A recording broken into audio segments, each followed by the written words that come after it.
भाई मेरी बात को बहुत ध्यान से सुनना। श्रीपाद कह रहे भजन को इससे नहीं तौला जाता कि करोड़पति बन गए तो भजन का लाभ बहुत मिल गया, या भजन शुरू किया तो तुम दरिद्र हो गए। बोले देखो भजन फला नहीं, जिस दिन से वृंदावन गए सत्संग सुना उसी दिन से सब चौपट हो गया। दोनों बातें समझना। महारंकत्वे वा परम विभवे सिंगे पे है। अगर रसिकों के संग का रंग चढ़ेगा तभी इस मार्ग में चल सकते हो, नहीं तो फिसलन ही फिसलन है। महारंकत्व हो सकता है जिस दिन से भजन शुरू करो उस दिन से शुरू हो जाए तुम्हारा पाप का संयोग जो पूर्व जमा हुआ है, क्योंकि नष्ट होकर अब तुम्हें भगवत प्राप्ति करानी है। कल एक साधक भारी रोग से ग्रसित, और वो बोला कि हमें लगता है कोई वैष्णव अपराध बन गया। क्यों? नहीं, ये शरीर में। अरे बावरेपन में हम कह रहे शरीर रोग से ग्रसित है तो बुद्धि को तो स्वस्थ रख ले। बुद्धि रोगी हो गई तो शरीर स्वस्थ होने पर भी महान नरक जैसा उसको दिन और रात व्यतीत होता है, नारकी भोगों का चिंतन करते हुए। कोई अपराध तब बनता है जब अहंकार होता है, ध्यान रखना। और तुम जो सब शरणागत हो रोज ऐसा मंजना लगता है कि तुम्हारे अहंकार चढ़ पाएगा। रोज बर्तन मांजा जाए तो चाहे जितना गंदा हो एक दिन चमकने लगता है। ये सत्संग भाग भर मत जाना, पक्का समझना। जितने बैठे हो अनुभव कर लेना, जहां कमजोरी है यही लगेगा सिर्फ मेरे लिए बोला जा रहा है। और सत्य मानना ये सत्संग है, ये सार्वजनिक भगवदानंद के लिए किसी व्यक्ति का लक्ष्य करके नहीं, सार्वजनिक सार्वभौम सत्संग होता है।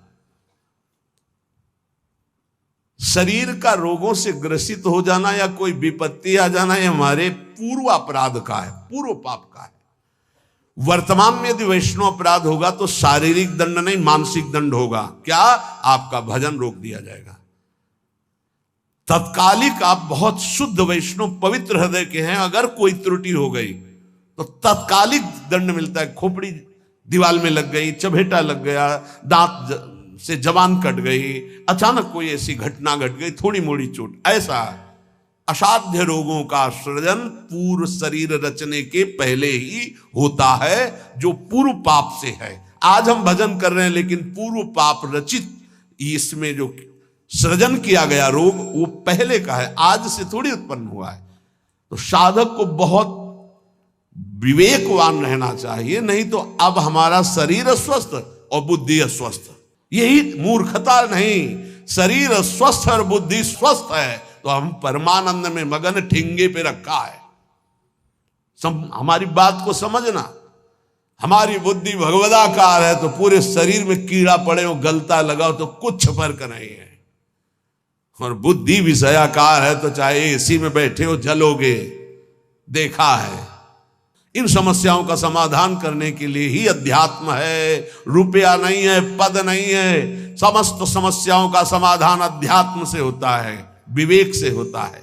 ध्यान दीजिए, परमार्थ पे चल रहे हो तो महारंकत्वे वा परम विभवे, हमारे कदम नहीं रुकेंगे चाहे हमें ऐसी परिस्थिति दे दी जाए कि भोजन के लिए भी तरसने लगे, और चाहे परम विभवे। ऐसा होता है, ये ना सोचे दोनों बातें होती हैं। एक है चक्रवर्ती सम्राट अम्बरीश जी महाभागवत, और दूसरे चीदर चिदरानी जी महाभागवत, जिनके यहां अतिथि पीपाजी सीता सहचरी आते तो अंदर जाकर अपनी पत्नी से कहते कि आज तो बहुत बड़ा अनर्थ हो जाएगा। उनका क्यों भगवान? बोले बहुत बड़े संत अतिथि आए और आज हमारे पास कुछ नहीं है। जरा विचार करना, उनके घर में दरवाजे और खिड़की भी नहीं रह गई थी। क्यों?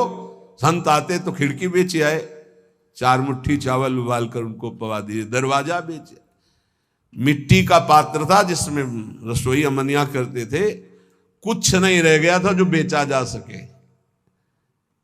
एक वस्त्र शरीर में था चिदरानी जी के। उन्होंने कहा भगवान अतिथि भूखा नहीं जाएगा। पढ़ के देख लो भक्तमाल जी में श्री नाभाजी ने चरित्र लिखा, जो दिव्य दृष्टि संपन्न महापुरुष। कहा कैसे? बोले वस्त्र है ना कुछ तो बिक ही जाएगा, तो अतिथि को कुछ ना कुछ 4 मुट्ठी चना ही मिल जाएगा, अतिथि तो भूखा नहीं जाएगा, संत तो भूखे नहीं जाएंगे। और महाभागवत जिनके दर्शन करने, द्वारिकाधीश के दिव्य दर्शन करके सीता सहचरी और पीपा जी आ रहे हैं, उनके दर्शन करने। स्थिति क्या है? खाने पीने की तो बात जाने दो, पहनने के लिए भी सीधे वस्त्र नहीं, एक ही वस्त्र था चिदरानी जी के, उतार के दे दिया। बेचा जाके जो कुछ बिका, जो कुछ भी रूखा सूखा पत्तल में लगाया, और बाहर पीपा जी सीता सहचरी के साथ पाओ भगवान। वो समझ गई, स्थिति महारानी थी बहुत प्रवीण, समझ गई कि भोजन देख के समझ गई कि स्थिति क्या, घर देख के उनकी वेशभूषा। तो उन्होंने कहा कि भक्तानी जी को भी बुलाओ, चारों बैठ कर पाते जो भी है। वहां नहीं आप पाइए, वो तो रसोई में है। तो उनका फिर क्या होता, मैं रसोई से लिवा लाती हूँ। अब उनको अगर पीपा जी कहते तो शायद चीदर जी कहते कि आप रुक जाओ, लेकिन सीता सहचरी जी तो सीधे रसोई में गई तो दिगंबर बैठी थी, समझ गए देखते। अंदर घर का हाल देखकर उनको आंसू आ गए, क्योंकि महारानी रह चुकी है, वो स्वयं तो परम वैराग्य से रहती थी, टाट लगा के।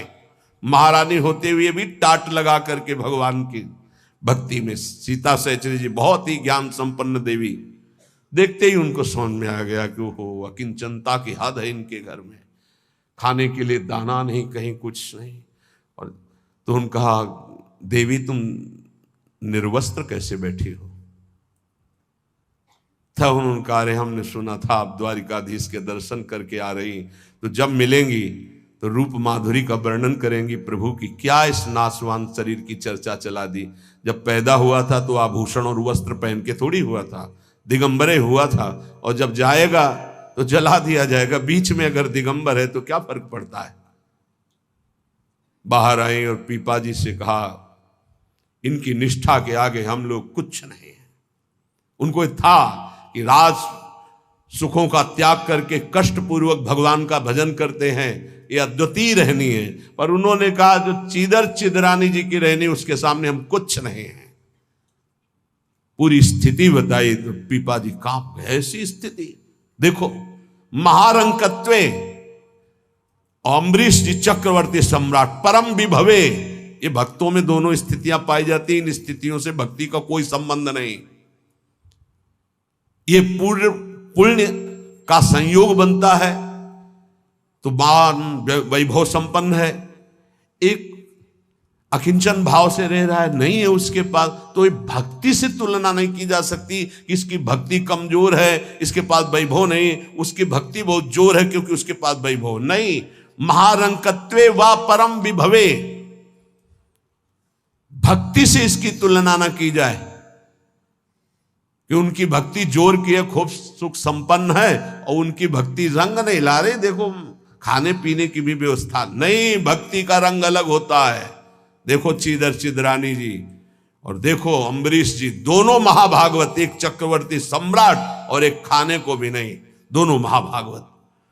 ऐसे ही आप जब भक्ति के मार्ग में उतरे तो महारंकत्व हो सकता है, ऐसी परिस्थिति आ सकती है, हिम्मत मत हारिए।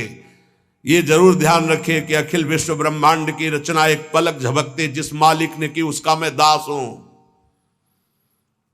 इसी ठसक में नरसिंह मेहता जी का भात द्वारिकाधीश ने स्वयं भरा और सब जानते हैं सोने चांदी की वर्षा करवा दी।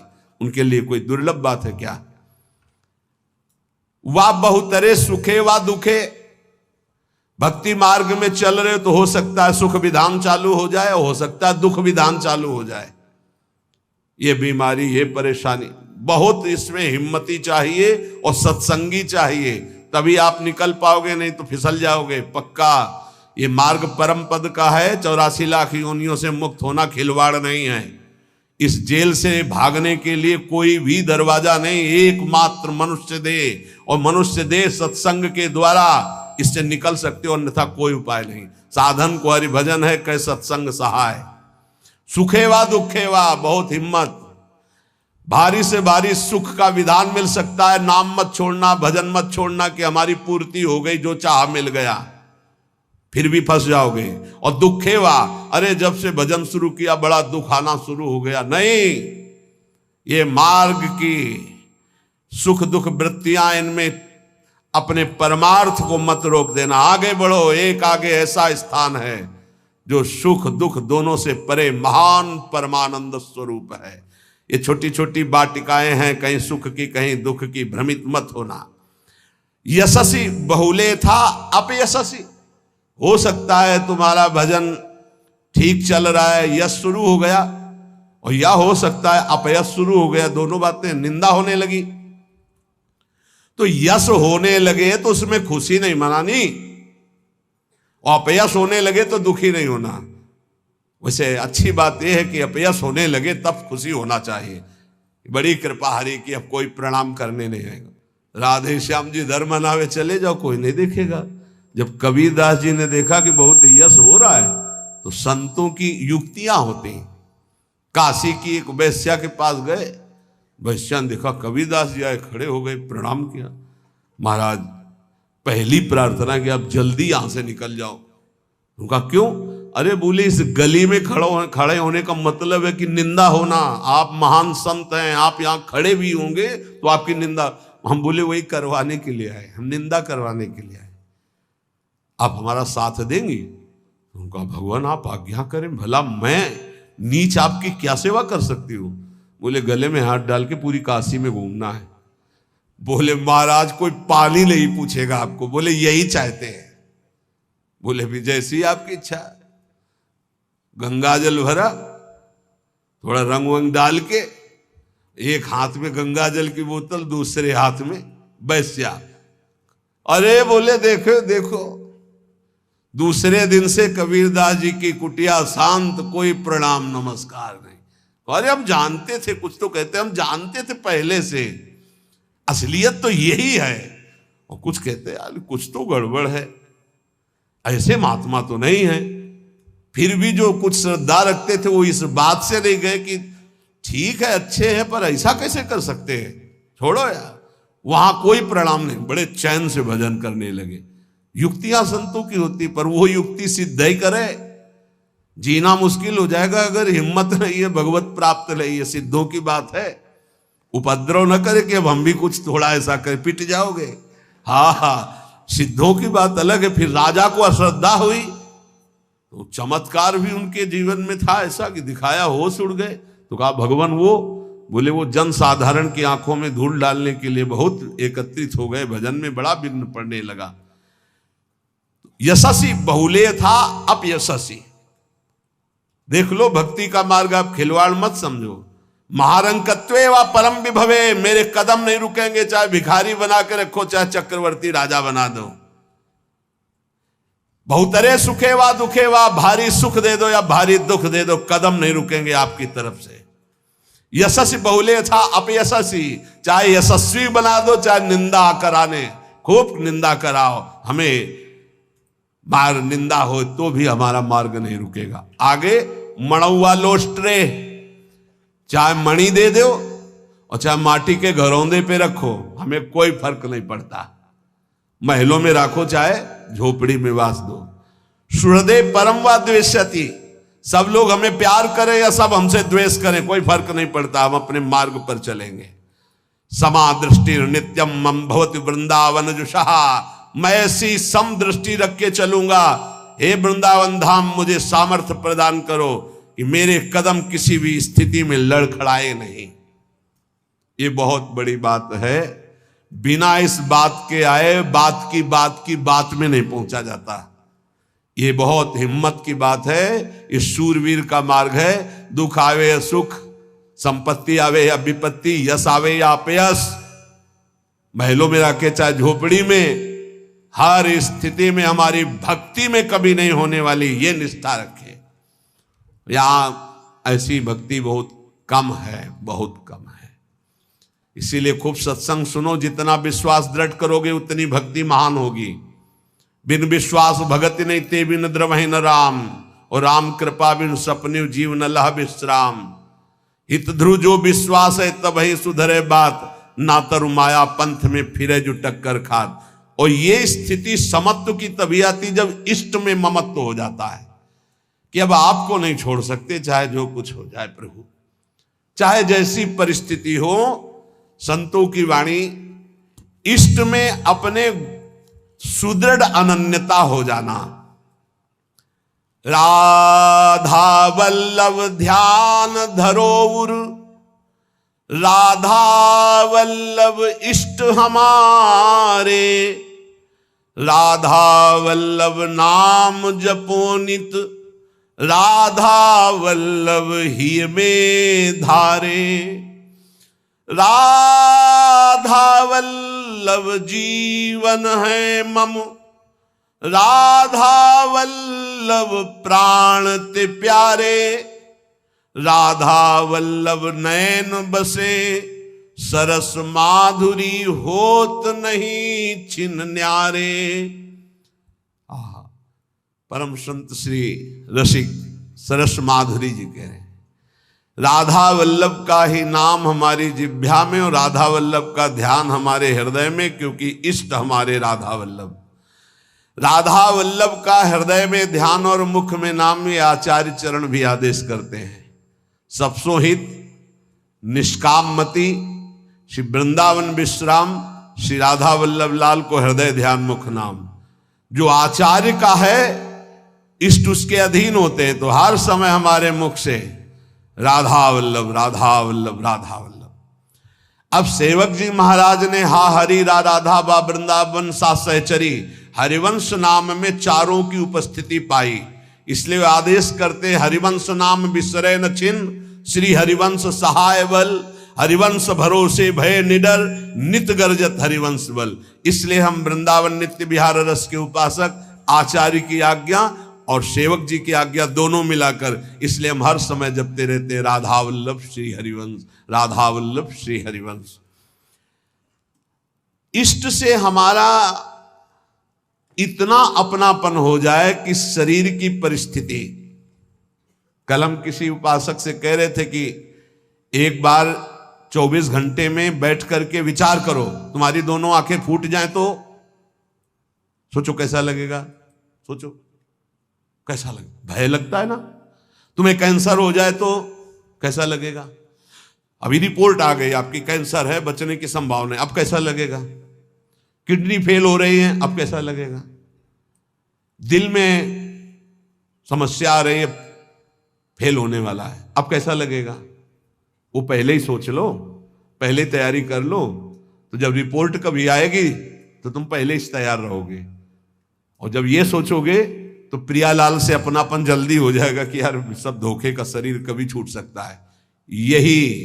यही चिंतन घोर वैराग्य में हमको जिलाया, यही चिंतन संसार से बिल्कुल अलग रखा, यही चिंतन सब संबंधों की धज्जियां उड़ा दी कि जब इसी का भरोसा नहीं तो किसका भरोसा करें। क्योंकि ऐसे तो उपासक को बहुत मगन होकर साधन में लगते देखते हैं, जब शरीर बीमार होता है तब जो चेहरे का रंग उतरता है वो हमें अच्छा नहीं लगता है। बहादुर होके मरने के लिए नहीं आए हो क्या। वृंदावन काहे के लिए आए हो। यहां जानते हो काहे के लिए आया जाता है। यहां मरने के लिए आया जाता है। मन मरा तन मरा सब मरने के लिए। मनई मारी तनहारी के वृंदावन में गाज। यहां चिदानंद रूप में हमें स्थित होना है, जिसमें कोई जुकाम बुखार किडनी लीवर है ही नहीं। ये सब नहीं है। खूब मीठा खाओ शुगर नहीं होगा, खूब पकवान खाओ लीवर नहीं खराब हुआ ही नहीं लीवर है। और खूब मिलता है 56 प्रकार के भोग। कहां, श्री जी का उच्छिष्ट, श्री जी के समीप। अरे तभी तो कह रहे खूब नाम जप करो। ये तो बहुत घटिया शरीर है, बहुत घटिया शरीर है। और ऊपर से मार इसे सजाए हो, नहीं सजाए, इतना गंदा है। हम इसलिए कह रहे इसे थोड़ा वैराग्य धारण करो। कौन सा बढ़िया है, कौन सा बढ़िया इसमें क्या है इस शरीर में जो बहुत प्यार कर रहे हो। बस चमड़ी का ऊपर खेल है। तो अज्ञानी पुरुष चमड़ी से प्यार करता है, ज्ञानी पुरुष तो तत्व से प्यार करता है। शरीर बीमार हो गया तो तुम बीमार हो गए क्या भैया। पर चेहरा उतर जाता है, ये हमको अच्छा नहीं लगता। चेहरा प्रसन्न होना चाहिए कि अब जाने का नंबर आ रहा है, खुशी होनी चाहिए। जैसे नौ विवाहिता और गमन हो रहा है उसका अपने पति से मिलन के लिए, तो कैसा अपने परिवार को थोड़ा वियोग तो होता है, रोते माँ से बका, अंदर बड़ी खुशी रहती है। हाँ, यद्यपि हम सबको बहुत प्यार करते हैं, रोएंगे नहीं, हमारा भाव खराब हो जाएगा। हमारा रोना श्री जी के लिए होगा। जब उपासक को देखते कि अमुक रोग और चेहरा उतर गया, तो लगता है कि नहीं यार, सिंह का बच्चा नहीं है तू, प्रेमानंद का बच्चा होकर के तू उदास हो जाए। नहीं यार, फांसी का भी अवसर आने पर हमारे देशवासियों ने जय हिंद बोलकर फांसी चढ़ाई यार, देशभक्ति में। फिर तुम श्यामा श्याम के भक्त हो, शरीर रोगी हो गया तो मुस्कुराओ, उछलो उछलो, नाचो बाके कि जाना है श्री जी के पास यार। अब तो हमें लगता है सर्टिफिकेट बढ़िया बन, बोले कैंसर ठीक हो गया तो उदास हो जाओ, पास रोक दिया गया क्या कुछ दिनों के लिए? हम तो सोच रहे थे जल्दी मिलेंगे। ऐसा ही होना चाहिए, जब रोग बढ़े और जाने की बात आवे तो खुशी मनावे कि श्री जी के पास जाना है। लेकिन श्री जी के पास जाने के तो तुमने सोचा ही नहीं था, इसीलिए तुम उदास हो गए। इस सत्संग को समझो, रोज अपने अंदर कोई ना कोई विचार करो कि अगर किडनी फेल हो गई तो, अगर दिल फेल हो गया, ये सब फेल होने वाले हैं, तो तुम्हारा दिमाग सही रहेगा। नारायण स्वामी कहते हैं जो दो को याद करता है वो आगे बढ़ जाता है। एक तो श्री भगवान को मत भूलो, दूसरे मृत्यु को मत भूलो। मरना है, काहे को पाप कर रहे हो, काहे को उद्दंडता कर रहे हो, अधर्म आचरण कर रहे हो, जाना है यहां से। तो हम सब उपासक से प्रार्थना करते हैं, पहले ये बताओ कि भगवत मार्ग में जाने के लिए आए हो या रहने के लिए? जाने के लिए आए हो ना। कहां? श्री जी के पास। तो अगर बुलावा कैंसर रूप में आए तो उदास क्यों हो रहे हो? कैंसर सर्टिफिकेट है श्री जी से मिलने की, किडनी फेल सर्टिफिकेट है। ऐसा नहीं, सिंह के कभी सिंहार नहीं पैदा होते। भगवत मार्ग के साधकों के अंदर कभी एक कायरता, मृत्यु का भय नहीं आता। मृत्यु का भय रोग आते ही तुम्हारे को भयभीत कर देगा कि हे अब तो क्या होगा। अरे अब वही होगा जो हम चाह रहे थे, अब श्री जी मिलेंगी पक्का। मस्ती छानी चाहिए, नाचना चाहिए श्री जी के पास। श्री जी से प्रेम नहीं है, शरीर से प्रेम है, सच्ची मानना। और ये हो गया रोगी तो अब चेहरा उदास हो गया, क्यों? क्योंकि गया हमारा सुख, यही सुख था हमारा। इसीलिए रोज सत्संग में कह रहे ये कुछ नहीं है, ये मलमूत्र का भांड है, इसमें कुछ प्यार मत करो, कहीं सुख नहीं है, केवल तुम्हें पागल बना रही माया, पागल समय नष्ट करवाया जा रहा है, तुम्हारा भगवत चिंतन छुड़ाया जा रहा है। वो देख के मुस्कुरा दिया, पूरा चिंतन गया। और हमारी श्री जी मुस्कुरा रही, तुम्हें उधर नहीं दिखाई दे रहा है। आवत सी वृषभानु दुलारी, रूप राशि चतुर शिरोमणि, अंग अंग सु बुद्धि मारी गई सारी। हाँ, पांच भौतिक शरीर मुस्कुरा रहे, उनकी मुस्कुराहट में अभी तो अप्सरा ले उतरी। विचार करो, देवलोक भूलोक रसातल, सुन कवि कुल मत डरिए, सहज माधुरी अंग अंग की कह कासो पट दे। जिनकी मुस्कुराहट में लाल, वो हमारी स्वामिनी हो यार। ऐसी श्री जी के शरणागत होकर किसी की मुस्कुराहट, त्रिभुवन में कोई पैदा नहीं हुआ कि मुस्कुराहट हमारी श्री जी की प्रभाव जो डालती उससे कोई अलग प्रभाव डाल सके। क्यों आपको डालती? क्योंकि श्यामा श्याम की अनन्यता नहीं। गावे श्यामा श्याम को, ध्यावे श्यामा श्याम, तो निरखे श्यामा श्याम को, बस यही हमारो काम। कुछ कठिन नहीं है श्यामा श्याम से मिलना, सच्ची बात कह रहा हूं, हृदय की बात कह रहा हूं। बस इनके सिवा कोई हमारा ना हो तो जल्दी मिल जाए, पर इनके सिवा और जो कोई है हटा नहीं पा रहे, नहीं हटा पा रहे। लग लो कब तक तुम्हारा संग कौन देता देखते हैं। मात तात सुतदार देह में मति अरुझय मति मंदा, हित किशोर को है चकोर तो लख वृंदावन चंदा। कोई तुम्हारा नहीं प्यारे। जिस दिन हृदय में आ जाएगा श्यामा श्याम के सिवा कोई नहीं है, तो सच्ची मानिए ये गलवैया दिए मुस्कुराते आपको आकाश में देखोगे तो आकाश में, धरती में देखोगे तो धरती में, दसों दिशाओं में जिधर दृष्टि जाएगी यही आएगा, निहाल हो जाओगे। बहुत रिझवार ठाकुर है जुगल सरकार, बहुत रिझवार। ये जो हम बोल रहे हैं ना, पक्की बात समझ, बहुत रिझवार हैं, पर आपका कोई है इसीलिए वो सामने नहीं आ रहे। जिस दिन आपके हृदय में कोई नहीं होगा उसी दिन, हाँ, यह जोरी अविचल वृंदावन नाही नान सो काज। बोले गावे श्यामा श्याम को ध्यावे श्यामा श्याम। श्यामा श्याम कैसे बसे होते हैं? यही है, बिल्कुल यही है। बस तुम्हें दिखाई इसलिए नहीं दे रहे कि तुम्हारा कोई हृदय में और है। नहीं, जैसे ये कैमरा खड़ा है ना, देखो जुगल कैमरा खड़ा है, ऐसे गलवैया धारे खड़े हैं, तुम्हें कैमरा नजर आएगा और यहीं वो खड़े हैं। बस अपनापन केवल उनसे हो, सच्ची माने वो देख देख के मुस्कुरा रहे हैं। बस ये जरूर है कि तुम्हारे ऊपर कृपा दृष्टि हो चुकी है, बस तुम अपनी कृपा कर लो। इनके सिवा किसी को अपना मत मानो, बहुत जल्दी दर्शन हो जाएंगे, बहुत जल्दी। जिस समय जीव के हृदय में केवल ये, बस आपके सिवा कोई, उनको समझाने की जरूरत नहीं, सफाई देने की जरूरत नहीं, वो इंतजार कर रहे हैं केवल इसी बात का कि संत संग से, गुरु कृपा से तुम सब संबंधों का, सबकी ममता ताक बटोरी, मम पद मन ही बांधी बरडोरी। बस केवल इतनी साधना है, बहुत जल्दी लाभ प्राप्त हो जाएगा, बहुत जल्दी। गावे श्यामा श्याम को ध्यावे श्यामा श्याम, तो निरखें श्यामा श्याम को यही हमारो काम, यही हमारो काम। नाम दंपति लो लागी, निज सेवा सुख रंग महल लीला अनुरागी। सरस माधुरी रंग रंगे मदमाते डोले, और मिले रसिक सजाती संग खोल, अंतर ते मृदु बोले। अगर सजाती रसिक जन मिल जाए तो प्रेमी जनों का हृदय खुलकर उनको प्रेम रस में डुबोता है। नहीं तो रात दिन अपने श्यामा श्याम का गायन, उन्हीं में चित्त को डुबोना।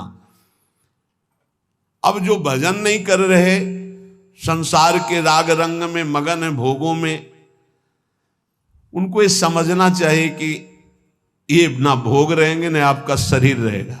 बार बार इसीलिए समझा रहे कि यही हमारी भगवत विमुक्ता श्यामा श्याम के सम्मुख नहीं होने दे रही। जगत में रहना है दिन चार। एक बड़े जमींदार थे, उस समय मोटरसाइकिल नहीं निकली थी। साइकिल आ जाती थी गांव में तो 20 लोग देख ले जाते थे। नई साइकिल आई उनके, नई साइकिल लाए थे। पान की दुकान में साइकिल चढ़े हुए गए और बोले पान लगाओ। बोले देखो तुम लगाओ, हम लौट के आ रहे हैं। और जो उन जिनसे मिलने जाना था 5 मिनट की बात थी, वहां मिलने गए, साइकिल खड़ी करके उतरे, गिरे, वहां पान लगा, पान का संयोग नहीं था, शरीर छूटा और चले गए। इस शरीर का कोई भरोसा नहीं है। आप सत्संग सुन रहे हैं, कल सत्संग सुनाने वाला या सुनने वाला, इसका कोई भरोसा नहीं। पक्का बहुत धोखेबाज शरीर है। चेत हेत कर हरिसो प्यारे, हरि सुमिरन को बार। जगत में रहना है दिन चार। एक ही उपाय है नाम जप। जितना नाम जप कर लोगे उतना तुम्हारा मंगल हो जाएगा, लोक परलोक सर्वत्र। घरक पलक का नाही भरोसा मौत बिछाया जाल। जैसे कोई शत्रु कदम कदम पे जाल बिछा दे, ऐसे मौत तुम्हारे लिए जाल बिछाए, कभी भी कुछ हो सकता है। बहुत पश्चाताप हुआ था जब वो ये घटना सुनी थी कि वो सेवा कुंज में सेवा करते थे। 4-5 शिष्य आए धनी मनी और कहा कैसा स्वास्थ्य है, तो उनका थोड़ा शुगर बढ़ी हुई। बोले हमारे यहाँ बहुत बढ़िया डॉक्टर है, चलो। बहुत उनको प्रेस किया और वृंदावनवासी रजोप उपासी उनको ले गए। शुगर तो ठीक नहीं हुई, शरीर पूरा हो गया। जब उस समय जाया करते तो जब सुना एकदम हक से हृदय में हुआ कि ये शिष्यजन ये प्रियता दिखा करके कैसा घाटा कर देते हैं साधु का, कैसा जीवन व्यर्थ बनाने की चेष्टा कर देते। अरे हम लोगों की निष्ठा है रजरानी में, हमारा शरीर यहां छूटे हमारी अंतिम आकांक्षा है, चूक ना हो जाए। कोई घड़ी कोई भी पल हमारा शरीर छूट सकता है, इसलिए हमें अपनी निष्ठा में रहना है। देखो इतना तो मान ही लो, निरंतर भगवदाकार वृत्ति होना बहुत कठिन बात है। वो किसी किसी में होती है, लाखों में किसी एक के। बातें बनाना अलग बात है। जब भरत जैसे महात्मा से चूक हुई हिरण का चिंतन बन गया, तो हम जब गृहस्थों के घर में जाकर के रहेंगे, उनके बच्चे उनका परिवार, खान पान सुख सुविधा, तो हमारा चित्त जो पूर्व संस्कार से युक्त है वो फिसल कर कहीं ममता कर सकता है। जब राज परिवार का त्याग किया भगवत प्रीति के लिए, तो हिरण के पुत्र में ममता हो गई, तो मनुष्य के पुत्र में, पुत्री में, संसार में ममता हो जाना कौन सी, पता नहीं अंतिम समय कहां हमारा चिंतन फंस जाए। तो बोले ये तो यहां भी हो सकता है। यहां एक सुविधा है, अंतिम समय यहां वृंदा सखी का शासन है पूरे वृंदावन में। अंतिम समय सखी उसके हृदय में राधा नाम स्फुरित करती, जो यहां शरीर छोड़ता है। महत अपराधी, घोर वैष्णव अपराधी भी होगा तो उसका एक जन्म और होगा इसी रज में, किसी कीड़ा मकुड़ा जीव जंतुर भूत प्रेत जो भी, अगला जन्म उसे भगवत चरणारविंद में पहुंचा दिया जाएगा, क्योंकि उसे राधा नाम सुनाया जाएगा। यहां की बात, अनुभव छाती की बात कहता हूं। जिस समय यहां कोई शरीर छोड़ता है तो परम कृपालु प्रिया जी की सहचरियां राधा नाम सुनाती हैं। तो हमें इस बात पर विश्वास है कि अगर हमारा चिंतन भी बिगड़ रहा होगा और हम इस रज में शरीर छोड़ेंगे, तो श्री जी की सखियां हमारा चिंतन बना देंगी राधा नाम का।